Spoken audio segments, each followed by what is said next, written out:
ఒడ్డు చేరుకున్నాం. మరి మా ఇంట్లో కేజీ బంగారం ఉంటే కుక్క నాకిందని చెప్పి చెత్త కుప్పలో పడేసాడు. కోడి పిల్లలు నోకలాకట వచ్చేవాడి.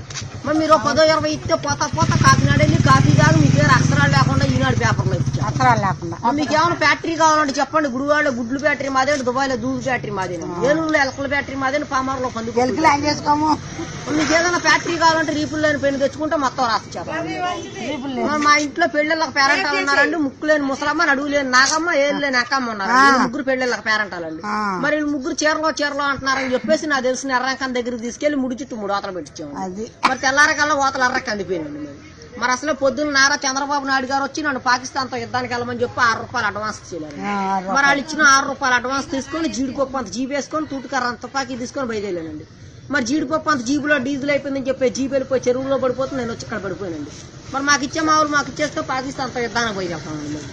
మరి మేము మీలాగా పెద్ద డాబాలు కడతామంటే కింద పునాదులు లేవండి, పైన టాపులు లేవండి. మా డాబాలు ఎప్పుడు గాలిలో ఎగురుతా ఉంటాయండి. మరి తాటకైతే గలగలంటుందని, ఇటుకే తిరిగిపోతుందండి. జమ్మ అయితే జారిపోతుందని, పెంకి అయితే పేలిపోతుందండి, నాపర అయితే నలిగిపోతుందండి.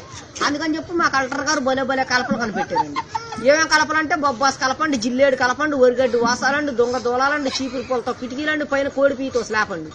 మరి పైన కోడిపీతో స్లాప్ ఎందుకంటారో వచ్చే వర్షాకాలంలో కారు సువాసన వచ్చిందండి. మరి మా ఇంట్లో పెళ్లి భోజనాలు చెప్పున ఎక్కువ జనం రారు కానీ కోడిపీ సువాసన అని చెప్తే ఊరంతా వచ్చి కూర్చుంటారు. మరి వాళ్ళందరూ వచ్చి మా ఇంట్లో కూర్చుంటే నాకు ప్లేస్ లాగిట్ వచ్చేవాళ్ళు. మరి మీకు సినిమా చూడాలంటే చెప్పండి, ఏట్లో టికెట్లు అని 100లో సినిమా అండి. వెళ్తామే కానీ వత్తం ఉండదండి. మరి వత్తం మీకేం తీసుకురాకపోతే మీరు బాధపడిపోతారని చెప్పేసి చిరంజీవి షర్ట్లు, ఎన్టీఆర్ షర్ట్లు, బాలకృష్ణ బండిలు, పెద్ద ఎన్టీఆర్ లుంగీలు, నాగార్జున ప్యాంట్లు తీసుకొచ్చేసాను. మీకు చక్కయ్య గారు చెప్తే అక్కయ్య గారు ఫీల్ అయిపోతారని చెప్పి సూర్యకాంత్ చీరలు, విజయకాంత్ చీరలు, తమ్మన్న చీరలు, అనుష్క చీరలు, శ్రీదేవి చీరలు ఇచ్చామండి. మీరు 10-20 ఇస్తే పక్కోట్లో వెళ్ళి టిఫిన్ చేసి వస్తామండి. ఈలోగా విమానం మంచి బట్టలు దిగిపోతాయండి. మరి ఏమంటే సార్ తప్పుకోండి సార్, మా గన్ను పేరిపోతున్నాను. ముందు 3 కిలోమీటర్లు వెనక్కి 7 కిలోమీటర్లు వెళ్ళిపోతున్నాను. మరి బుల్లెట్స్ లేకుండా మా గన్ను కాల్ చేస్తున్నాను. మా గన్ను ఆఫ్ చేయమంటారు సార్, మోపు చేయమంటారు. ఆఫ్ చేత 6,000 మోపు చేత 3,000, వెనక్కి వెళ్తే 7,000, పైకి వెళ్తే 10,000. మరి మా గన్నుకు లైసెన్స్ లేదండి, కాలిస్తే కేసు లేదండి. మా గన్నులో ఎప్పుడు బుల్లెట్లు పెడితే అర్ధరాత్రి 12 గంటల పేరుద్దండి. మరి మా గన్ను అసలు ముందు నుంచి పేదాం, వెనక నుంచి పేరు.